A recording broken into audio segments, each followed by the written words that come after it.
ओं जथग्निर्दाहिका शक्तिः रामकृष्णे स्थिता हिया सर्वविद्यास्वरूपं तं शारदं प्रणमाम्यहम्।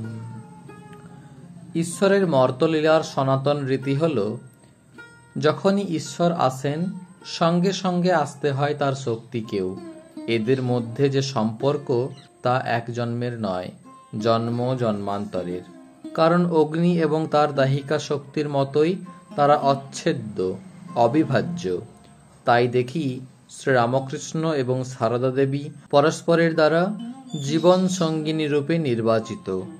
যুবক গদাধরের জন্য বহু চেষ্টাতেও যখন মনোমত পাত্রের সন্ধান পাওয়া যাচ্ছিল না, তখন ভাবাবিষ্ট হয়ে গদাধর একদিন তার অভিভাবকদের বললেন, অন্যত্র অনুসন্ধান করা বৃথা। জয়রামবাটির রামচন্দ্র মুখুজ্জের বাড়িতে দেখোগে, বিয়ের কোণে সেখানে কুটো বাঁধা হয়ে রাখা আছে। আবার অপরদিকে দেখি যে শ্রীমাও ওই ঘটনার বহু পূর্বেই শ্রীরামকৃষ্ণকে তার ভাবী পতি হিসাবে চিনিয়ে রেখেছিলেন। সারদা তখন নিতান্তই শিশু। চমকপ্রদ সেই ঘটনাটি হল, সেবার শ্রীরামকৃষ্ণের সম্পর্কীয় ভাগ্নে হৃদয়রামের বাড়ি শিহরে কীর্তন ও যাত্রাভিনয়ের আয়োজন হয়েছিল। ওই উপলক্ষে গদাধর শিহরে আসেন এবং আসরে বসে কীর্তন যাত্রাগান শুনতে শুনতে সমাধিস্থ হয়ে পড়েন।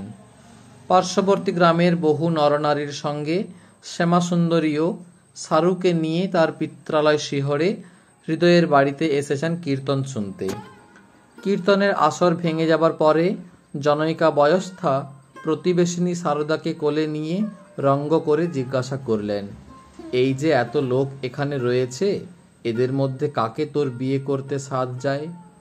তৎক্ষণাৎ শিশু সারদা দু হাত তুলে অদূরে উপবিষ্ট তরুণ গদাধরকে দেখিয়ে দিলেন এবং এই ঘটনার কয়েক বছরের মধ্যে শ্রীরামকৃষ্ণের সঙ্গে সারদা দেবীর বিবাহ হয়। সারদা তখন 5 বছর অতিক্রম করে 6 বছরে পদার্পণ করেছেন এবং শ্রীরামকৃষ্ণের বয়স তখন 24। গদাধর কামারপুকুরে এসেছেন। জয়রামবাটি হতে সারদাকেও আনা হলো। তিনি তখন 14 বছরের কিশোরী। গদাধরকে কেন্দ্র করে কামারপুকুরে আনন্দ মেলা বসেছে। অনেক রাত পর্যন্ত পাড়ায় মেয়েদের কাছে গদাধর কত ঈশ্বরীয় প্রসঙ্গ করছেন। সারদা দেবী শুনতে শুনতে হয়তো অকাতরে ঘুমিয়ে পড়েছেন। তা দেখে মেয়েরা তাকে তুলতে যেত, বলতো, এমন কথাগুলি শুনলে না, ঘুমিয়ে পড়ল। গদাধর তুলতে বারণ করে বলতেন, না গো না, ওকে তুলো না, ও কি সাধে ঘুমোচ্ছে? এসব কথা শুনলে ও এখানে থাকবে না। নিজের স্বরূপত্ব শুনলে সারদা দেবী একেবারে স্বরূপে লীন হয়ে যাবেন।